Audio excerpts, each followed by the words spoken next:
And welcome back to EPG. I'm your host, Greg. Thank you very much for coming back to my channel and checking my stuff out. So if you're here, you are interested in learning the 7 secrets of becoming a fantastic digital nomad. Now, the reason why I know this information is because I've been a digital nomad probably since 2011 when I started my web design business. So I've been working remotely for a very, very long time. I mean, I have clients who I've never even met personally, but they've been some of my best clients. I've had them for over a decade. And it's really key to understand that there are certain limitations, but there are a lot of benefits from being able to work anywhere in the world. Getting to it, I have 7 different things that you need to keep in mind if you want to become a successful digital nomad. So, number 1, first thing you need to do is gear. You need a computer. With the prevalence of internet cafes and everything, I would suggest that if you're going to be using them to do work, especially for client work, some of it which will be sensitive, I would definitely get your own computer to do it.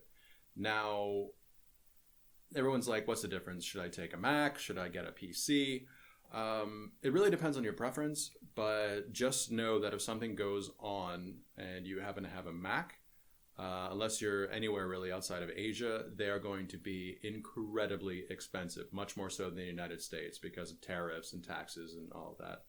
But it's important to keep that in mind. It's really how you're going to do the best work. Another thing you need is security for that computer. Computers, laptops especially, they have a little slit in the side that you can put a combination lock to and then secure it to, say, a table or a chair or somewhere so that nobody can come and steal it.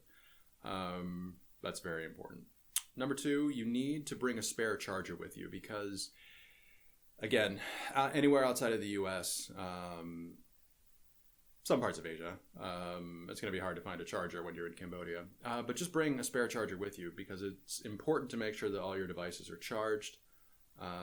Bring some spare cables if you have an iPhone or a micro USB if you have an Android, so that way you can just plug it in and charge up.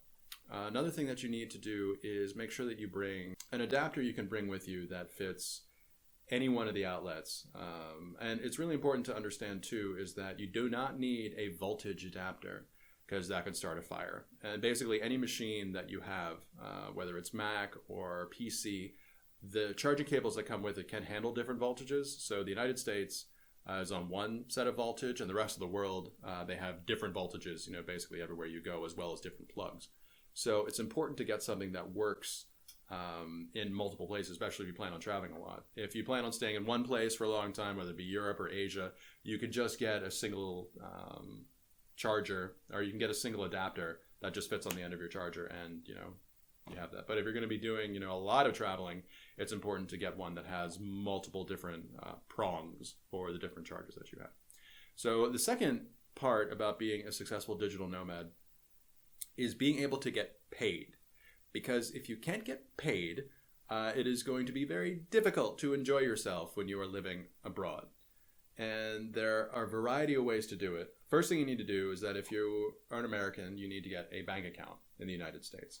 And then what you can do, there are lots of apps out there, Venmo, PayPal, Cash App, Zelle, a couple others that you can use to actually get payments from your clients. And one of them that I use is called Stripe. If you run your own business, you can set up Stripe payments to take in payments from your website. You can also send invoices. So if you don't have a website up and you do work for somebody abroad, you can send them an invoice, they can pay with a credit card, and then that goes to your bank account minus a little fee. Another thing that's really important to be a digital nomad is comms, so communication things.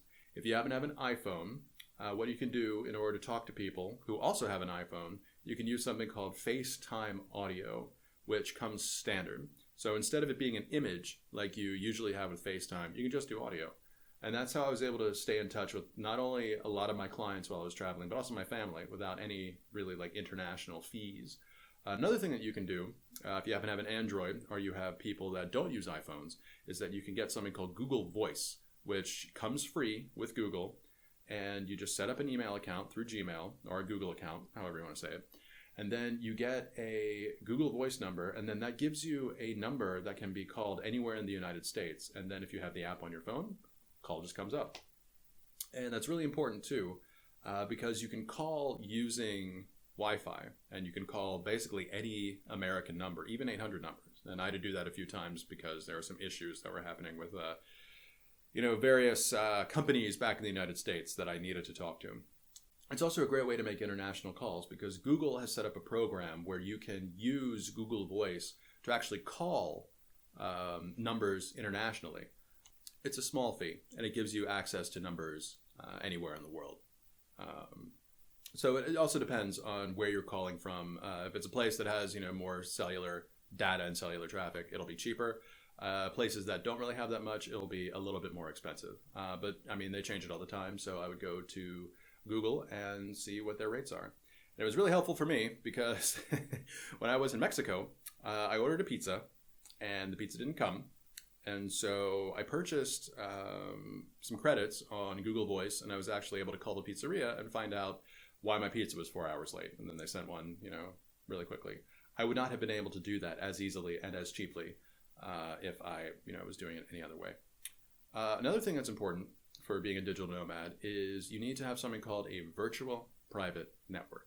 Now, what a virtual private network does, or VPN, it kind of masks the traffic.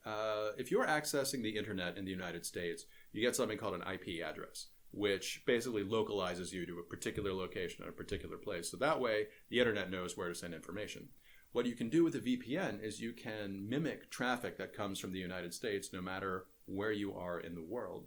Or, conversely, if you're in the United States, you can make it seem like traffic is coming from outside of the United States.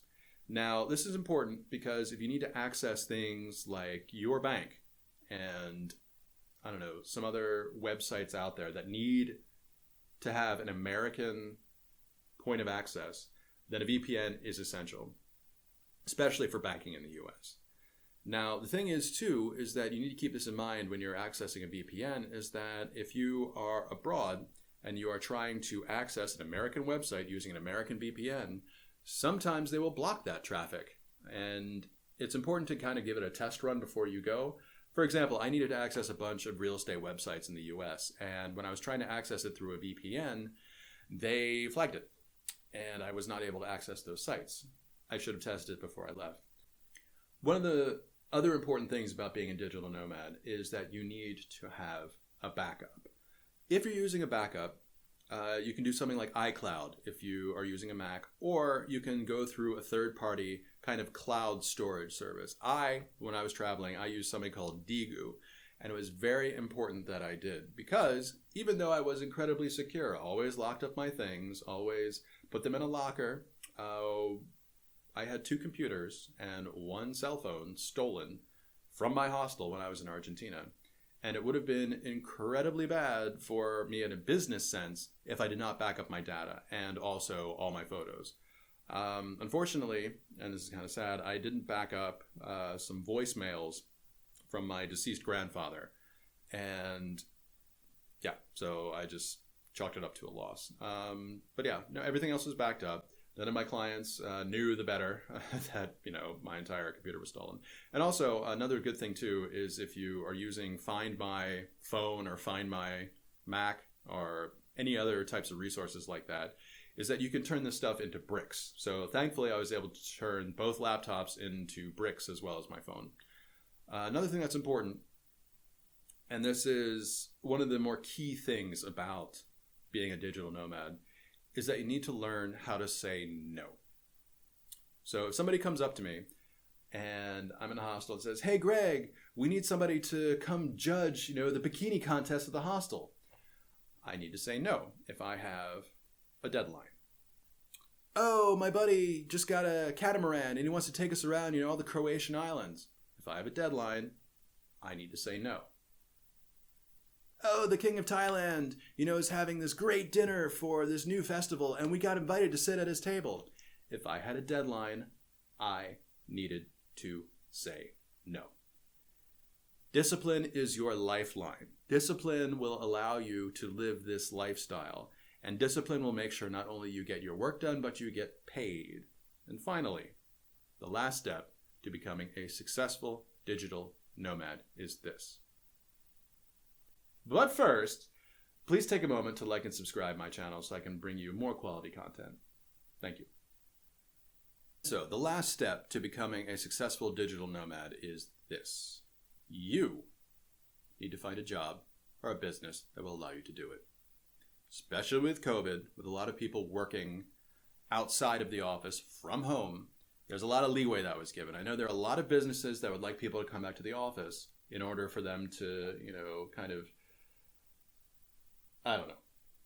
But if you can work from home, you can work abroad.